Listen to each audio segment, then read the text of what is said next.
Durante sessão da Câmara, o deputado Marcel Van Hatten lembrou que há um deputado preso há mais de 2 semanas a mando de um ministro do Supremo Tribunal Federal.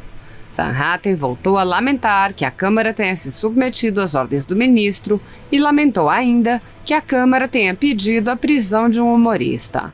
Van Hatten disse: "Esse parlamento mais uma vez se rebaixa ao buscar a prisão de um humorista." O deputado explicou: "Não se trata de deplorar discursos de ódio ou de defender a liberdade de expressão. Trata-se apenas de autoridades tentando demonstrar quem manda mais, quem pode mais." Assista. Senhor presidente, há 2 semanas foi preso inconstitucionalmente um parlamentar pelo Supremo Tribunal Federal de forma arbitrária e autoritária. Nem entrarei no mérito do execrável e lamentável discurso do parlamentar em questão, mas há 2 semanas ocorreu esta prisão inconstitucional, lamentavelmente também validada por este parlamento, e nessa semana o que vemos é que o próprio parlamento mais uma vez se rebaixa ao buscar a prisão de um humorista por um tweet, do qual inclusive ele mesmo diz ter se desculpado nas redes sociais. Olha, senhor presidente, eu fico muito preocupado com os rumos do nosso país, quando eu vejo que, no fim das contas, não se trata de deplorar discursos de ódio ou de defender a liberdade de expressão. Trata-se apenas de autoridades tentando demonstrar quem manda mais, quem pode mais, mesmo que seja mais do que aquilo que a própria Constituição define. Senhor presidente, nós tivemos a semana passada a tentativa da aprovação de uma PEC da imunidade, que seria uma PEC da impunidade pelo seu texto inicial. Mas mesmo naquilo que tratava da imunidade, acabaria por trazer, pelas sugestões inclusive da própria oposição, sérias dificuldades na sua interpretação. Pois veja bem, o PT queria incluir, dentre as possibilidades de prisão em flagrante, discursos proferidos por parlamentares contra a democracia e as instituições consolidadas. Neste parlamento nós temos deputados que até hoje dizem que o impeachment de Dilma Rousseff foi golpe. Isso não é atentar contra a democracia, contra as instituições, contra este parlamento que votou o impeachment e o Senado, que teve como presidente daquela sessão o presidente do Supremo Tribunal Federal?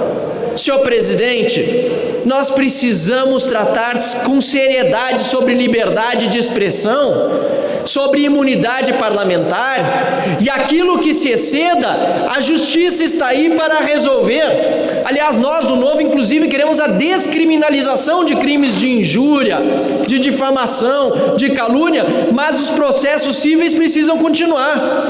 Nós não podemos, sob pena, aliás, temos inclusive Partido Comunista nessa casa, representantes de um partido que deixou mais de 100 milhões de mortes por onde passou no mundo, e pode, é liberdade de expressão, estão defendendo algo contrário àquilo que diz a própria Constituição. Nós não podemos deixar com que a hipocrisia e a vontade de demonstrar quem pode mais impere num Estado de Direito como o Brasil. Obrigado, senhor presidente. O relatório, deputado Marcel Van Hatten. Senhor presidente, repetindo o que disse no discurso anterior, não está em julgamento aqui tão somente o caso do deputado Daniel Silveira, e repito, execramos a sua fala em vídeos que foram amplamente divulgados. Está recolhida ao banco dos réus, aguardando o veredito que será exarado pelos seus próprios ocupantes, esta Câmara dos Deputados, deputado Isnaldo Bulhões, líder do MDB, partido de Mário Covas, que disse esta mesma frase durante a discussão do pedido de licença para processar o deputado Márcio Moreira Alves, exigido pela ditadura militar e que foi considerado a gota d'água para o AI-5. Muitos falam em AI-5, mas não conhecem a história do ato institucional número 5. Talvez não se lembrem, mas faço questão aqui de recordar aquilo que deve ser ensinado nos bancos escolares. Naquela oportunidade, este parlamento foi capaz de construir consenso, e deputados governistas da base do regime, da base da ditadura, votaram a favor deste parlamento. E a gota d'água do AI-5 não veio daqui, veio do Poder Executivo. Desta vez o AI-5 vem do Poder Judiciário, vem do Supremo Tribunal Federal, que num ato arbitrário e autoritário, à margem do que diz a Constituição, que foi aprovada por este parlamento e só por ele pode ser emendada, à margem do que diz a Constituição e a lei, faz uma prisão ilegal, inconstitucional. Caros colegas, não se trata de defesa corporativa aqui, pelo contrário, há conselho de ética que puna com rigor este e outros casos pendentes. Vamos reativá-lo. Trata-se de defesa da democracia, do Estado de Direito, da defesa de que não nos submetamos como vassalos humilhados ao Supremo Tribunal Federal. É disso que se trata. Ou vamos mais uma vez votar aqui, permitindo que o Supremo avance, desta vez, pela primeira vez, violando o que é inviolável, que é a nossa imunidade parlamentar. É isso que vamos permitir na noite de hoje? Que a Suprema Corte continue com inquéritos sem denúncia do Ministério Público e haja por conta própria, fraturando a nossa democracia e a nossa Constituição? Vamos tentar buscar consensos, assim como na votação de 68, quando houve maioria para defender esta casa e o mandato parlamentar. Senhora Presidente, Embaixadora Nazat Chamin, Senhora Alta Comissária, membros do Conselho de Direitos Humanos, senhoras e senhores, tenho a satisfação de dirigir-me a todos nesta 46ª sessão do Conselho de Direitos Humanos da ONU, ao lado de minha querida colega, a ministra Damares Alves, ministra da Mulher, da Família e dos Direitos Humanos. O Brasil valoriza este conselho como espaço indispensável, onde nações soberanas podem debater as questões mais urgentes que afetam os direitos humanos no mundo.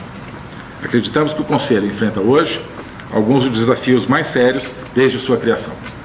As bases do direito internacional dos direitos humanos foram assentadas pela Declaração Universal dos Direitos Humanos de 1948, que definiu claramente as liberdades fundamentais como elemento determinante da dignidade de todas as pessoas. No entanto, as liberdades fundamentais são hoje ameaçadas por desafios crescentes, e a crise da Covid apenas contribuiu para exacerbar essas tendências. Sociedades inteiras estão se habituando à ideia de que é preciso sacrificar a liberdade em nome da saúde.